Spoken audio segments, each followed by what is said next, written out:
Graph looks great. I mean, come on. Let's ask the audience. Let's ask the audience. Yeah, the graph looks great. I am back and I am still filleting this crochet. The last time you saw me, I was on row 24 and now I am on, drum roll please, 29. I thought filet crochet was hard and then I tried it and it wasn't that hard eventually. And I was like, okay, this is cool. And then I also thought it wouldn't take too much time now that I knew how to do it. It takes time. Let me tell you, if you want to filet crochet, you need patience. When I'm crocheting, I like a little entertainment, a little background noise. So every time I crochet, I usually have a show in the background, music. I can't do that anymore. I can't. It has to just be music. The amount of times that I have messed up and realized that I messed up when I was already on the next row, too many times to count. Even though it's not a lot, I have made some progress on this. My goal is still to get at least to row 30. Well, the goal is to get to row 30 a few days ago. Here we are. Okay, let's move on. Since learning how to filet crochet, I've learned some things that I feel like would be very useful that honestly could have been part of the pattern. But these are tips and tricks that I've taught myself, learned along the way, and I'm gonna share them with you. So if you want to start your filet crochet journey, you won't start over as many times as I did. These tips are going to be specific to the pattern that I'm using, I guess, which is a vintage rose sweater pattern. I got it from Etsy. I'll link it in the description box below. The number one thing that's kept me so organized during this whole project is my iPad. If you don't have an iPad, I'm thinking maybe like if you could print out the graph, that would be helpful, and then you can just erase the same way. Yeah, wow. Digitalized writing is a lot easier because you can erase and move and correct very easily, but pen and paper works just as fine. With this pattern, the graph itself is only 45 boxes. Most filet crochet things are 3 double crochets to a box, but this chart, this specific pattern, it's 2 double crochets to a box. So an empty open space is going to be 1 double crochet in a chain 1, and then a black filled in space is going to be 2 double crochets, and that's how you create the image within the mesh. The number one thing that set me back while I was making this pattern is the fact that I didn't realize that I had to make 11 boxes separately before I started working the graph, and then make another additional 11 boxes at the end. I have 2 stitch markers that identify on both sides where my 11th gap is, so this is where the graph is starting essentially, and it's like the same box up and down. It's in the same column. This is where I know I start my graph, this is where I end my graph. Look at this progress though. One time. Yeah, I'm doing that. This is the sweater pattern, and if I'm looking down, that's me looking at my iPad. And then this is the chart. Now let's zoom in. I just completed, what row is this? 28. Here's where my organization comes in. So I have numbered each row based on where I'm going to be starting it. So this row, I'm going to be starting here. So I've numbered it like this. And then the second row, I'm going to be starting this way. So I have the number on the end where I'm going to start so I don't get confused, because I do have to keep going back and forth like that all the way up on the graph. So what I've done is the places where I'm going to be double crocheting in chain 1, I write that number in black, and then the spaces where I'm going to be double crocheting 2 times, I have that in red to kind of make it stand out more. So it's important for me to see that red. Sometimes I still see that red and still make a gap where I'm supposed to make a double crochet. I have to pay so much attention. I also don't write the numbers on more than 2 rows at a time because I will get confused and start working on the wrong row. And I honestly only need the row before to reference to make sure that I'm doing the next row correctly, and I'll show you how I do that. So for row 29 that I'm about to start, let's start numbering. 1, 2, 3, 4, 5, 6. So it's going to be 7 and 8 are going to be 2 double crochets. And then I'm back to making empty mesh boxes. 9, 10, 11, 12.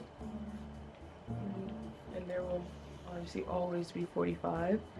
Since I've done that row, I'm going to get rid of this row. Like I said, I like to do 2 rows at a time, so I'm also going to number this next row going the other way. So it's going to be 1, 2, 4, 6, nope, 7, 8, 4. Okay. what do I want to refer to? Okay, I'm gonna call the gaps the mesh boxes. To start my 29th row, I know I'm going to do 11 mesh boxes, and then I'm going to do 6 more mesh boxes, and then the 7th mesh box is actually going to be a double crochet. I just completed row 35 and I'm now on row 36.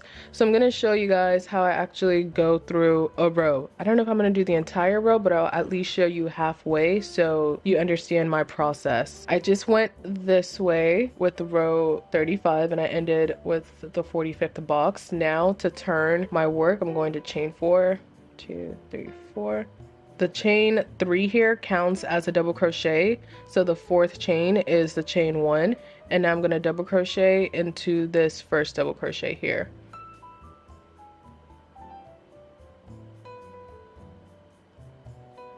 I actually have to do 11 empty boxes before I start the graph, so this is the first empty box of my 11, so I have 10 more to go, then I'm going to start this graph. 11.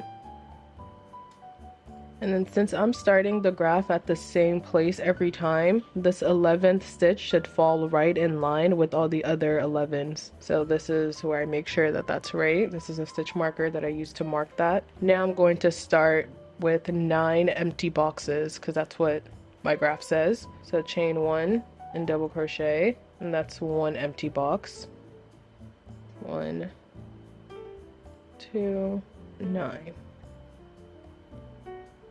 The 10th to 15th boxes are black squares and they're filled in, so that means each one of these is going to be 2 double crochet. And then this 10th box, it falls right above an empty space, so I know the previous row there should be an empty space, and there is. The way that I also do my double crochets where the spaces are, instead of trying to find the chain, which is very tiny, I instead just double crochet right into the space. So for 10, I'm just going to double crochet into the space. That's 1. And then double crochet into the actual double crochet next to it, and that's 2. So this is a 10th box. And I'm going to continue that all the way till the 15th box. So 10, 11,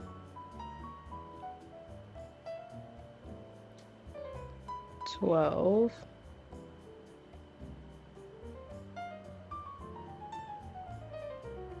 and then again, to make sure I'm doing this right, the 15th box falls on top of an empty box, so that's this right here, 15.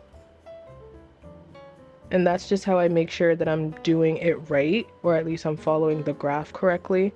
And then the 16th box is an empty one, so chain 1, double crochet, that's 16, it falls right above another empty box.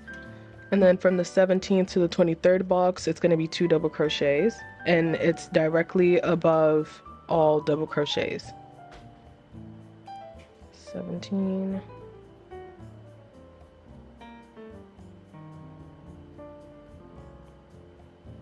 18, 3.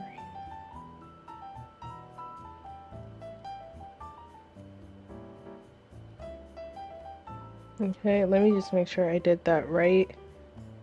So this was the 16th box here.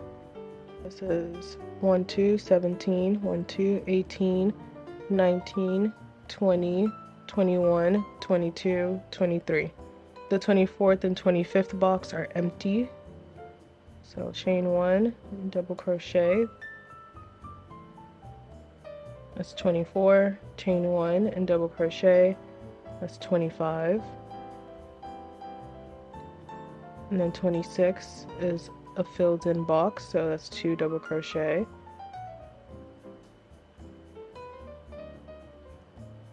27, 28, and 29 are all empty boxes, and they're on top of empty boxes. This is 27, 28,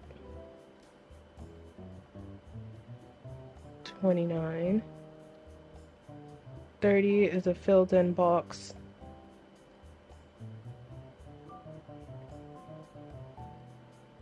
31 is empty. And then 43 to 45 are empty boxes. 43 is above a filled in box though. So this is that filled in box. That's 43. 44. And then 45. So that's the end of my graph. Just gonna check mark this. Now I just have to do the remaining 11 empty boxes. And it falls right in line with where my stitch marker is. 1, 2, and 11. So the final double crochet is going to go in the chain 3.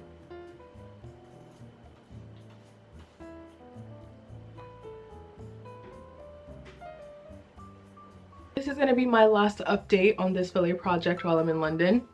Ta-da! I finally got to row 46. I did what I needed to do. What I didn't realize while making the first initial piece is that it's supposed to be 61, from 49 to 61 rows is supposed to be the decreases for the arm. And then I start doing the decreases for the neck hole. So I thought the entire from 46 to 61 was supposed to be the arms and the neck hole, which would make sense because I was looking at this and I was like, my armhole is not that small. Like, this needs to be a little longer. So I'm gonna end up having to redo this when I get back, which is okay. I'm not too upset about that because it's just mesh holes. It's not that big of a deal. And I'm glad that I figured it out while doing this one, so it's not like I'm making the same mistake twice. From row 46 to 61, there's still going to be some graphing that I have to do. I just have to also do the decreases on the sides in addition to the graph, which should not be a problem. The graph looks great. I mean, come on. Let's ask the audience. Let's ask the audience. Yeah, the graph looks great. I'm really excited to finish, but for now, I have to go explore some more of London. So this is it. Thank you so much for crocheting with me. I hope this taught you a little some about filet crochet, and I hope this inspires you to make the filet crochet project, because you know, it's tasking, but it's rewarding work. I say that now, not knowing how it's gonna turn out. This better turn out great. Thank you so much for watching and crocheting with me. I hope you enjoyed this video, and I'll see you in the next one. Bye!